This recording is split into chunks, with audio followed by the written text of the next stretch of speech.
Nearly 80,000 workers at the Department of Veterans Affairs are expected to be laid off as part of what the Trump administration is calling a, quote, aggressive reorganization of the agency. The move would push the VA closer to its 2019 staffing levels. So let's take a look at these numbers. According to the latest data from the VA, they currently employ more than 480,000 people nationwide. It's around a quarter of their workforce. They're veterans themselves. Last fiscal year, the department requested just over $325 billion in funding, or around 5% of the total federal budget. Here with us now, Bryan Stern, a veteran himself and chairman and founder of Gray Bull Rescue. Bryan, welcome to the show, and I want to start with thank you for your service. Thank you so much. Appreciate it. Many would say the VA is broken. We've heard that time and time again. It's been plagued by bureaucracy, inefficiency, long wait times, delays in getting claims processed, inconsistent quality of care. Let's go back to those numbers. 80,000 people, 20% of its payroll could be let go. I want to ask what your take is on this news when we look at these huge numbers. I think very simply is that this idea is a novel idea. We've seen reductions in forces before and layoffs and stuff in government over time, but the reality is that this is a jarring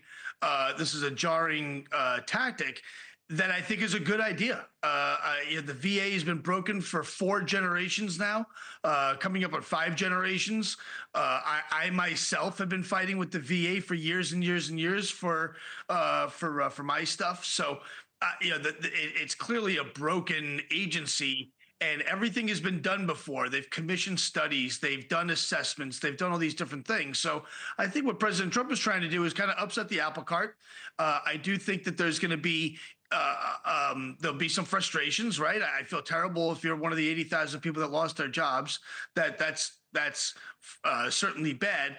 But the reality is if those 80,000 cuts happen, if and when they happen, what needs to then happen is sit and wait and see what the impact is. If there was no impact and the wait times don't get any better or don't get any worse, and there's no impact, well, then those 80,000 people were ineffective, right? If there's no demonstrable change, well, then it was the right answer.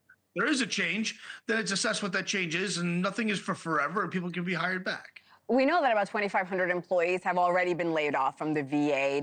They were either in their probationary period or they were DEI posts.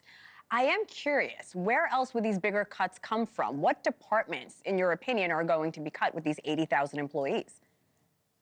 I have no idea, but what I do know is that if you're one of the 80,000 people and you are reliant on the VA for a job, well, then you may not be top shelf, meaning if you're a brain surgeon at the VA and you can't get a job anywhere else and you're so afraid, well, then probably I don't want you working on my brain as a veteran, right?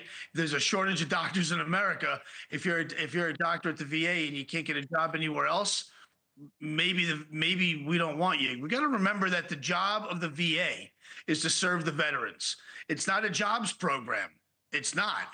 There's a customer called the Veterans of America, and there's more to say. The disabled veteran community in the United States is the smallest demographic that we have, and the VA, which is there to serve it, hasn't done a very good job. Maybe not for lack of trying, but at the end of the day, the net result is the same, and it's not working.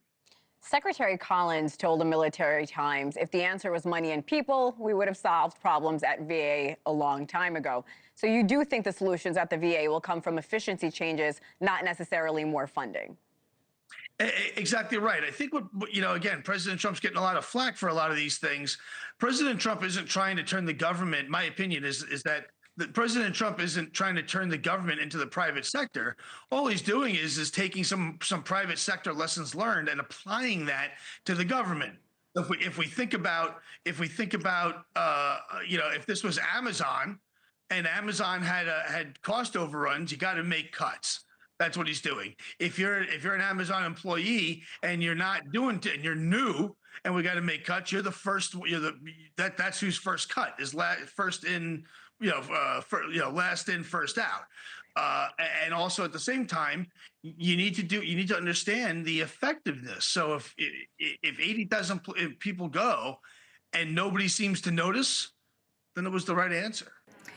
Thanks for watching. Go to joinnn.com to find NewsNation on your television provider. And don't forget to click the red subscribe button below to get more of NewsNation's fact-driven, unbiased coverage.